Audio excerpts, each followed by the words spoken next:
नमस्कार, राम राम, जय श्री श्याम। स्वागत है आपका अपने YouTube channel Hiwal poultry and organic journey में। साथियों, हमने अपने यूट्यूब चैनल का नाम बदल दिया है, हिवाल पोल्ट्री और ऑर्गेनिक जर्नी कर दिया है। इसके बारे में बाद में बताएंगे। अभी आप सभी साथियों को इंतजार था कि हमने जो बैटरी केज बनाया है उसके बारे में बताने का, कितनी कॉस्ट आई, कितनी मुर्गियां हैं, कैसे कैसे हमने बनाया है। चलिए शुरू करते हैं देरी ना करते हुए। बहुत दिन से वीडियो नहीं डाल पाया, इस बात के लिए माफी चाहता हूं। चलिए शुरू करते हैं। ये हमने अपनी शेड बनाई है जिसकी चौड़ाई है 21 फीट और लंबाई है 250 फीट। इसमें 2 लाइनें लगी हैं और 4 टीयर में ये बना रखा है। आप इसको 5 टीयर में बना सकते हैं, 6 टीयर में बना सकते हैं। हमने 4 टीयर में बनाना ठीक समझा ताकि ऊपर आराम से देखरेख हो सके। आगे इसमें एग्जॉस्ट फैन लगाए हैं, इधर कूलिंग पैड लगाए हैं। एक फैन के हिसाब से हमें लगभग 60 स्क्वायर फीट कूलिंग पैड की आवश्यकता होती है, तो हमारे 6 फैन लगे हैं, तो उसके लिए हमने 360 स्क्वायर फीट कूलिंग पैड लगाया है। अंदर पानी पीने के लिए छोटी टंकियां लगाई हैं जिनके द्वारा हम दवाइयां दे सकते हैं समय समय पे। अभी भी देख रहे होंगे इसमें लीवर टॉनिक चल रहा है। बाकी रेगुलर पानी के लिए बाहर से सप्लाई आ रही है। और चलिए आपको आगे दिखाते हैं। बैटरी केज हमने इसलिए बनाया ताकि इसकी बीटें रोजाना बाहर हो सके और एक कम जगह में, कम स्पेस में थोड़े ज्यादा बर्ड्स आ सकें। इसमें एक केज में 9 बर्ड्स हैं, 220 फीट में लगे हुए हैं। 20 फीट जगह आगे छोड़ रखी है हमने अंडे रखने के लिए, 10 फीट जगह लास्ट में छोड़ रखी है।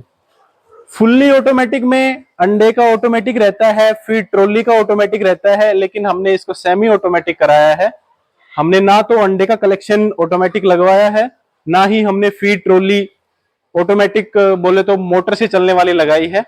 हाँ, गोदाम से फीड हमारी ऑगर के थ्रू इधर इस पाइप के थ्रू आ जाती है। ट्रॉली आगे खड़ी है, फार्म के लास्ट में चलेंगे, आपको ट्रॉली के बारे में दिखाया जाएगा। और उसको धक्का मार के ले जाते हैं तो इनमें बराबर बराबर फीड गिर जाती है। मोटर वाली ना लगवाने का रीजन ये है, कई बार मोटर चलती रह जाती है लास्ट में और पिंजरे के बाद गिर जाती है, हम बंद नहीं कर पाते हैं उसको और वो गिर जाती है। अनइवन फीड का डिस्ट्रीब्यूशन, इसमें आप धक्का लेके जा रहे हैं, आपको महसूस हो रहा है कि कम ज्यादा फीड गिर रही है, तो आप उसको रोक सकते हैं, रोक के ठीक कर सकते हैं, फिर आगे चला लें। और अंडे का कलेक्शन हमने मैनुअल इसलिए किया है क्योंकि अंडे कलेक्शन के लिए लेबर हमारी एक बार ऊपर जरूर जाएगी, उससे हमारे पिंजरे के अंदर नजर जाएगी। अगर अंडे का कलेक्शन भी ऑटोमेटिक रखेंगे तो कोई भी काम करने वाला बंदा अंदर तक नहीं जाएगा, यहीं पे रुक जाएगा। और अंदर क्या हो रहा है ऊपर वाली लाइन में, 4th लाइन में, हम जैसे नीचे खड़े हैं तो अब तो देख नहीं सकते कि क्या है क्या नहीं, वो ऊपर जाएंगे तभी देखेंगे। अंडे उठाने के बहाने एक बार आदमी वहां पे पहुंचेगा तो उसको देख पाएगा कि उसमें कितना पानी आ रहा है, नहीं आ रहा, कोई मोर्टेलिटी तो नहीं है। अगर नहीं देखेंगे तो मोर्टेलिटी सड़ जाएगी।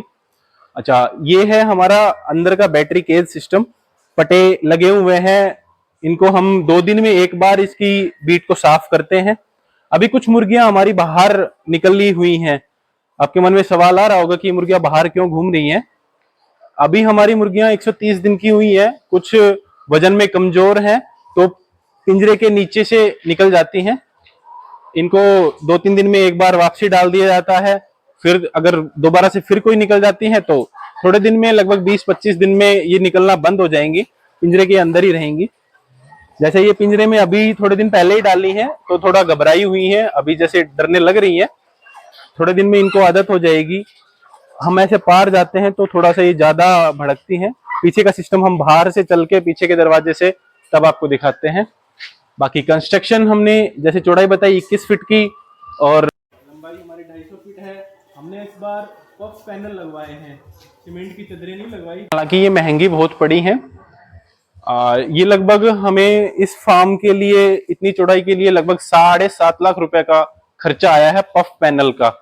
इसके लिए हमें खर्चा तो आया है लेकिन फायदे भी हैं काफी। गर्मियों में टेम्परेचर ज्यादा नहीं बढ़ेगा, सर्दियों में टेम्परेचर ज्यादा नहीं गिरेगा, उसके लिए हमने पफ पैनल का इस्तेमाल किया है। गर्मियों में पानी चलाने की आवश्यकता नहीं है, पानी चलाएंगे तो बाहर पानी गिरेगा, मक्खियां होंगी, उस हिसाब से पफ पैनल का इस्तेमाल किया गया है। और बाकी आपको दिख रहा होगा साइड में कर्टेन लगे हुए हैं, जब जरूरत होती है नीचे कर लेते हैं, जब जरूरत होती है ऊपर कर लेते हैं। जाली की चौड़ाई 14 फीट है, 14 फीट से ऊपर जाली बहुत ही कम मिलती है, 14 फीट रखी हुई है। पर्दा दो हिस्सों में है, 12 फीट का, 2 फीट का ऊपर फिक्स है ताकि ऊपर से हवा डायरेक्ट ना आए और अच्छे से कवर हो जाए।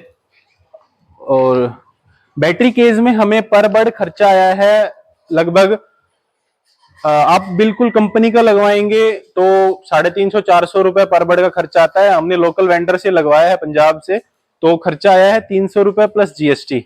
उस समय जीएसटी 18% था, अभी जीएसटी 12% हो गया है, तो हमारा 300 रुपए प्लस जीएसटी पर बर्ड का खर्चा आया है, जिसके अंदर पूरा ये सिस्टम आ गया, केज का सिस्टम आ गया, लीटर निकालने का सिस्टम आ गया, जाली पर्दा आ गया, फीड का ओगर आ गया, कूलिंग पैड आ गए, एग्जॉस्ट फैन आ गए, फीड ट्रॉली आ गई। मतलब हमें शेड का कंस्ट्रक्शन करके देना था, जाली भी इसी में इंक्लूडेड है। शेड का कंस्ट्रक्शन करने के बाद फिर वो कंप्लीट सिस्टम आ गया। बाकी चलिए आपको फार्म के लास्ट में चलते हैं, कैसे हमारी बीट बाहर निकलती है। मेनली हमने लीटर बाहर निकल जाए रोजाना, इसके लिए ही बैटरी केज लगाया है। हमने इसका आधा पोर्शन बनाया है, जैसे आप देख रहे होंगे ये एक साइड की तरफ ही झुका हुआ है। पोल्ट्री फार्म दोनों तरफ झुका होता है।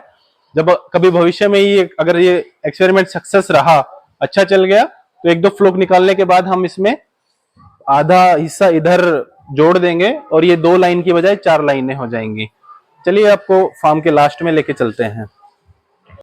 हम आ गए हैं अपने गोदाम में, यहाँ पे फीड का स्टोरेज है, रेडी फीड खिलाया जा रहा है। उससे पहले मैं आपको ओगर दिखा दूं। ओगर यहाँ पे कट्टे खोल देते हैं और पत्थर डाल दिया जाता है साथ में।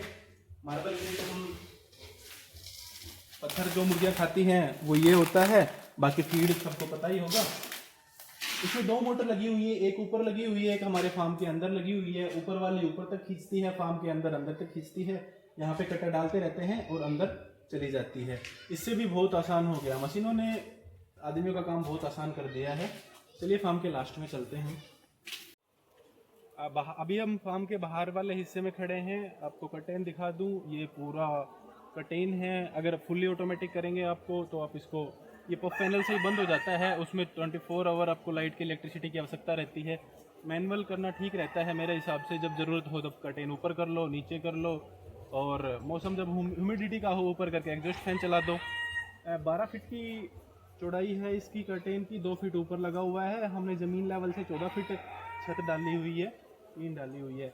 इसकी लंबाई 250 फीट है, तो ये एक विंच सिस्टम लगाया हुआ है। एक विंच से उठाने में पर्दे को बहुत दिक्कत होती है, तो हमने इसको सेंटर में लगाया हुआ है। आधे इधर का इधर उठ जाता है, आधे का इधर, दोनों विंच से उठ जाता है। पहले हम लोग इसको मैनुअल करते थे, रस्सियों से उठाते थे। अभी ये अच्छे से विंच के साथ एक साथ उठ जा रहा है, एक साथ। इनके खर्चे में हम आपको बता दें, मेरी लेबर जो लगी है, लेबर का खर्चा हुआ है 3 लाख रुपए का। और मेरा बिल्डिंग मटेरियल, रोड़ी, बजरी, सीमेंट, क्रेशर, ये लगभग 7 लाख रुपए का आया है, क्योंकि इसमें फ्लोरिंग भी हमने पक्की की है। बैटरी केज में फ्लोरिंग पक्की होती है। और पफ पैनल का जैसे मैंने बताया 7.5 लाख रुपए, और 4 लाख रुपए का लोहा लगा हुआ है, जो कैंची बनी हुई हैं जिनके ऊपर ये पफ पैनल टिके हुए हैं। बाकी साइड में इतना है, आप टोटल कर लें, अलग अलग मैंने बता दिया है। चलिए फार्म के लास्ट हिस्से में आ गए हैं। ये हमने एक सेपरेट रूम बनाया है इलेक्ट्रिक पैनल के लिए। कई बार पहले लोग फार्म के अंदर ही रखते थे इसको, तो धूल मिट्टी से इलेक्ट्रिक पैनल ढक जाता था। हालांकि अभी भी हमारा धूल मिट्टी से पूरा ढका हुआ है। इलेक्ट्रिक पैनल ये लगा हुआ है, इधर ही एग्जॉस्ट फैन लगे हैं 1 2 3 4 5 6। ये साइड में रूम है, इसमें हमने टीन डाली हुई है। इसमें अभी थोड़ा सा जैसे नया है, तो थोड़ा सा काम अभी बाकी है, इसको कवर कर देंगे, पॉलिथीन लगा देंगे ताकि धूल मिट्टी इधर ना जाए। ये हमारा लीटर निकलने का सिस्टम है। वहाँ से जब मोटर चलाते हैं, इनमें एक एक मोटर लगी हुई है, 2-2 HP की मोटर है। इस पूरे सिस्टम में एक मोटर 2 HP की, अगले सिस्टम में एक मोटर 2 HP की। ये कन्वेयर बेल्ट है, ये मैन्यूअल को बाहर लेके जाती है, लीटर को बाहर लेके जाएगी। इसमें 3 HP की मोटर लगी हुई है। जैसे ये चलेगा, लीटर हमारा आएगा साफ होता हुआ, इसके ऊपर गिरता है कन्वेयर बेल्ट पे, और कन्वेयर बेल्ट साफ चलती है बाहर। मैं आपको दिखाऊंगा, बाहर गिर जाती है। बाहर ट्रैक्टर ट्रॉली आप कुछ भी कर सकते हैं, उसके अंदर डल जाए और डंप यार्ड में आप ले जाके डाल सकते हैं इसको। एग्जॉस्ट फैन हमने 6 लगाए हुए हैं। एक 40 फीट की चौड़ाई वाले फार्म में लगभग 11 से 12 एग्जॉस्ट फैन की जरूरत होती है। हमारी विड्थ अभी 21 फीट है, 21 फीट है, तो हमने 6 एग्जॉस्ट फैन लगा रखे हैं और 1.5 HP की मोटर लगी हुई है। इस साल तो हमें चलाने की ज़रूरत नहीं पड़ी। नेक्स्ट ईयर अब जैसे ही फरवरी मार्च में गर्मियाँ स्टार्ट होंगी उस समय चलाने की ज़रूरत होगी। अभी हम इसको कवर करा देंगे चलने के लिए, अभी हम इसको कूद के ही जाना पड़ रहा है। ये हमारी फीड ट्रॉली है जो हम धक्का मार के चलाते हैं, वहाँ पे फिल किया जाता है इसको और इधर तक ले आते हैं, सारे फीडर्स में फीड डिस्ट्रीब्यूट हो जाती है। उसके बाद जब खाली हो जाती है तो इसको वापस खींच के ले जाते हैं और फिल करके छोड़ देते हैं। 2 बार इनको फीड दी जाती है, एक बार सुबह 5 बजे, एक बार शाम को 4 बजे।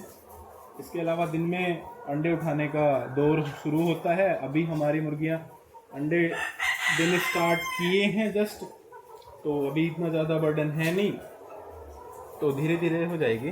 चलिए आपको एक बार कन्वेयर बेल्ट का और दिखा देते हैं।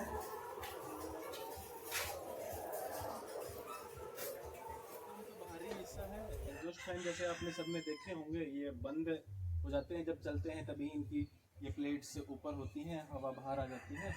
ये हमारा कन्वेयर बेल्ट का है। कन्वेयर बेल्ट को हमने 40 फीट की चौड़ाई के हिसाब से ही बनाया है, ताकि जब आगे भविष्य में हम इसको बढ़ाएं तो ये दोबारा से इस पर एक्स्ट्रा पैसा लगाने की ज़रूरत ना पड़े और इसको यहाँ तक हमारी 2 लाइनें लग सकती हैं आराम से जब हम आगे भविष्य में बढ़ाएंगे।